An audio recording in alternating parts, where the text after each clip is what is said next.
This past week, we have been engaged in the strongest case of media narrative warfare we have seen in my life. And so I just want to, without making a determination on a given story or not, provide how I think about it and then run through examples of media warfare.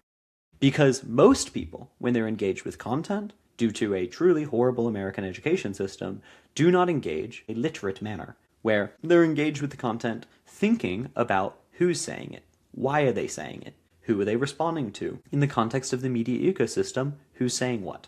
So I'm going to first give you an example. I'm going to walk through how I think about responding to the narrative warfare that goes on regarding Iran or regarding Venezuela. And then I'm going to try and, with that, demonstrate the superstructure by which I think about this as a person that has to respond to 10 trillion things all the time. And third, how I want you to critique me for doing so. Because if we can all be speaking the same language, we can have much more productive conversations. And then I'll talk about some other narratives that are going on with ICE, what I think is helpful, what I think is not, how to think about them, how to talk about them. So first and foremost, let's start with, Iran, an ongoing situation where we have to establish some base facts of what we are talking about. And as a base fact, right, what I will take in any conversation is that there are protests going on, undoubtedly, and they are being met with some level of brutality. Many numbers are being thrown out, and it is unequivocal that some have died. I will not reject that, and I unilaterally condemn all state violence that ends in that, across the board. But I want to talk about much less actually what the truth is regarding this, because frankly, we don't have that much information because of a media blackout, but the truths that are being pushed by the media and how to engage with them. So first of all, let's talk about 3 separate narratives that are being pushed around this. All the protests are CIA and Mossad.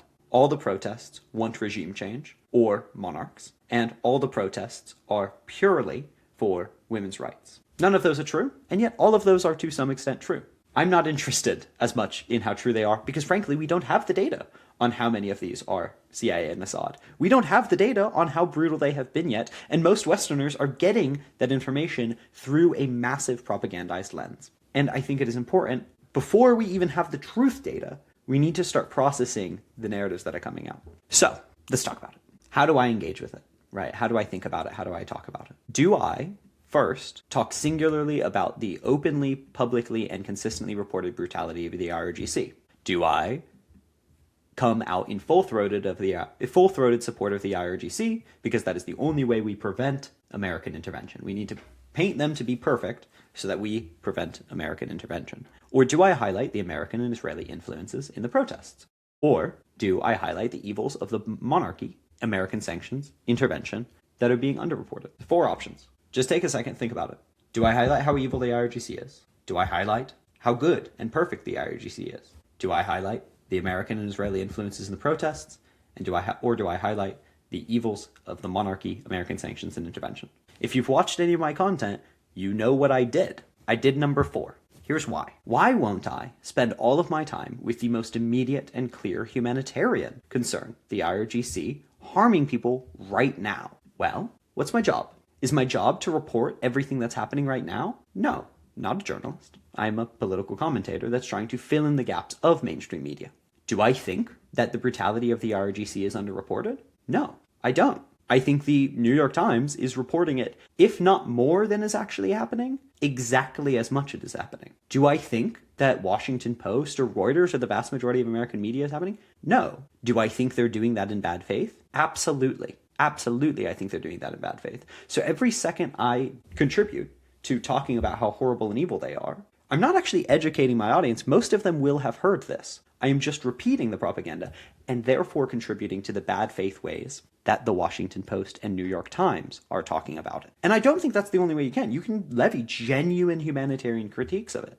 But if it is not done cognizantly of why and how New York Times, Washington Post, American media are pushing this narrative, then you will continue to contribute to the bad faith aims of it. And it is very obvious their goal is American intervention. So there's a serious risk if all of my focus is on how horrible the IRGC is. I risk pushing for American intervention.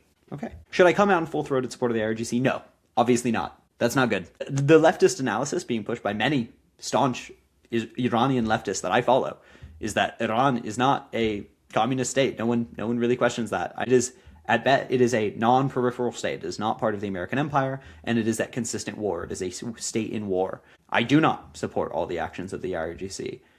I don't believe it. I'm not going to lie, right? Lying, not on the table. Should I highlight the American and Israeli influence of the protest? Maybe. Maybe I should. Maybe I should. It's important to know that it's certainly in the Israeli and American influences and aims to do it, yeah. But that also does risk, number one, highlighting the IRGC as perfect. Number two, undermining the very real moral concerns against that state that is informatory of other movements. And number three, frankly, we just don't have that much information because we won't until 50 years when these documents come out. That's the nature of Mossad and CIA documentation. So, what can we do with sufficient certainty and avoiding the risk of supporting American intervention while not undermining genuine humanitarian concerns? Because my goal isn't to tell the New York Times they should stop covering the harms of Iran. My goal is to prevent the harms that New York Times coverage could do. Well, what I'm going to do is clearly do anti-intervention propaganda, right? What I'm clearly going to do is spend my time saying, okay, even if we accept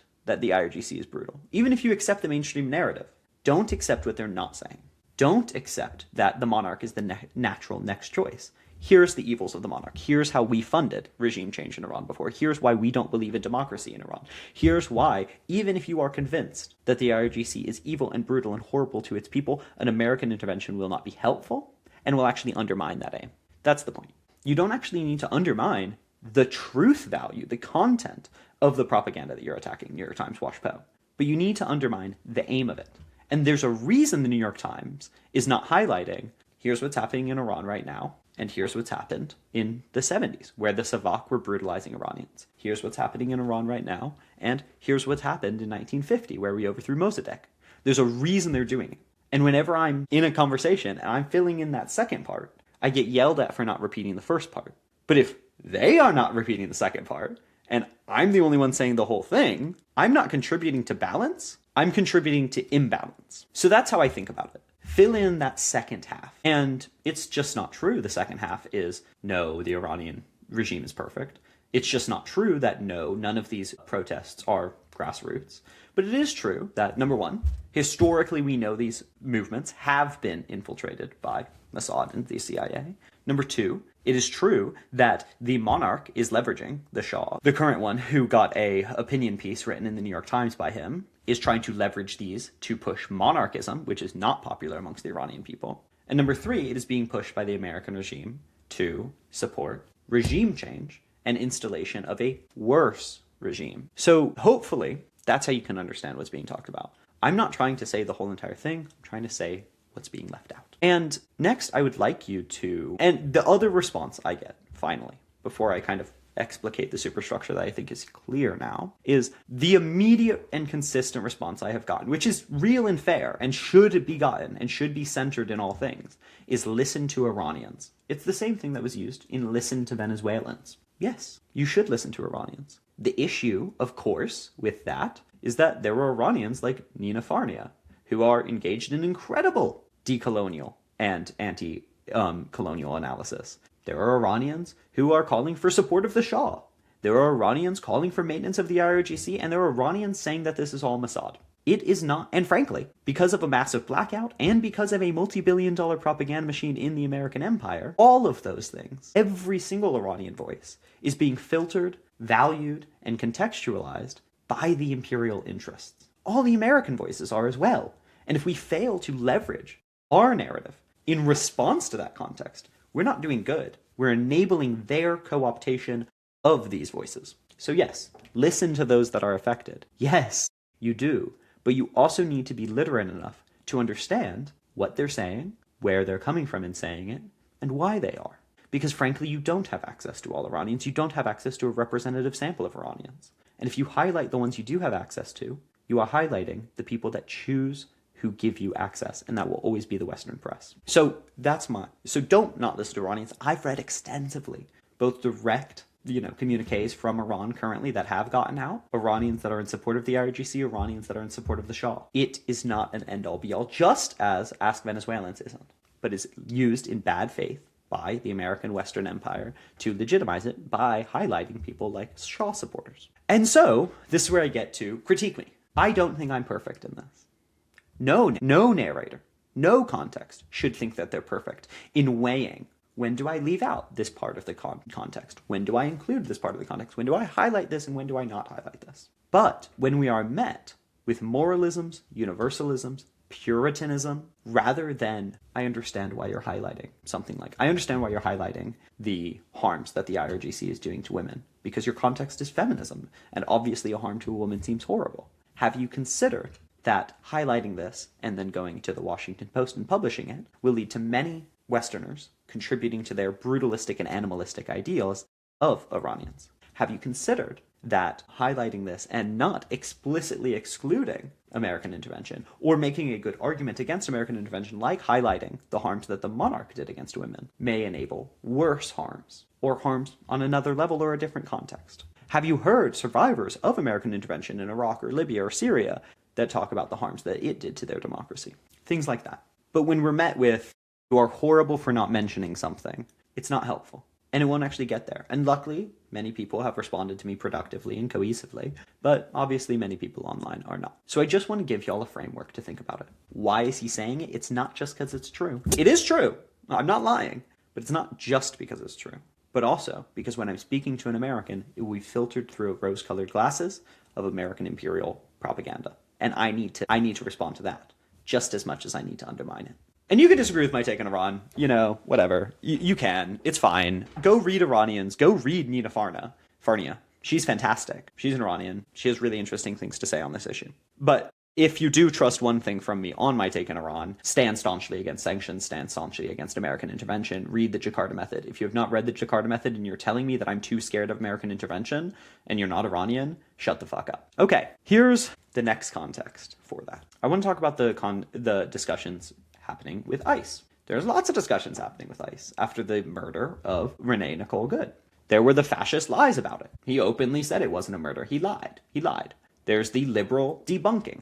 The liberal tweet, deny the evidence of your eyes and ears, right? As if they weren't also telling you to deny the evidence that their ICE were harmful. There's the response to that. Well, this is actually a part of a increased violence, right? This is actually, it's not just important that she's killed, but you know, it's important that she's white. That's an escalation. And then there's a response to that saying, well, actually, this is a continuity of long-standing ICE violence. So some might say, yes, Trump's ICE is absolutely horrendous. Look how much worse they're getting. And then someone might say, well, actually, they're pretty consistent. And they follow from a long tradition of ICE following the Department of Defense or Department of Homeland Security, increasing it.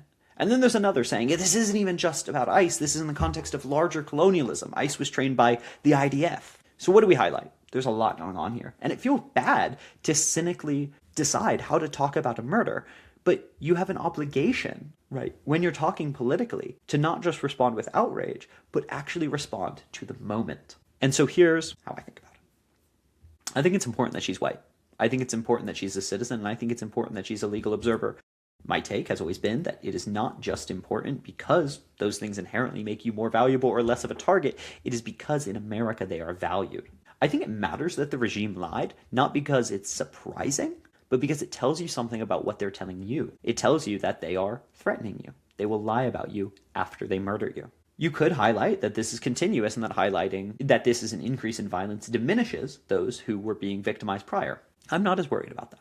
Because, first of all, the more attention generally on this issue, the more we can get white liberals to care about this, the more effective undermining it will be. The amount of people that got mobilized this week against ICE, massive, incredible. I saw dog accounts saying fuck ICE. Third, it's not just ICE. If you say fuck ICE, say fuck the cops too. If you say fuck ICE, say fuck Biden too. Because they are all built into the same security structure. So, what are we doing with these narratives? I guess that's the thesis I want to get to. What are we doing with these? You're responding to them. You're engaging with them. You're not denying them being true, right? It's true that Trump lied. The response to that can't just be debunking it. It also has to be telling you something important about the fact that Trump lied. It is true that the liberals told Trump that he was lying, but it's also important how and why they're saying that. It's true that this is part of increased violence, and it's also true that there's a continuity. And we have choice in what we highlight and what we don't to demonstrate that.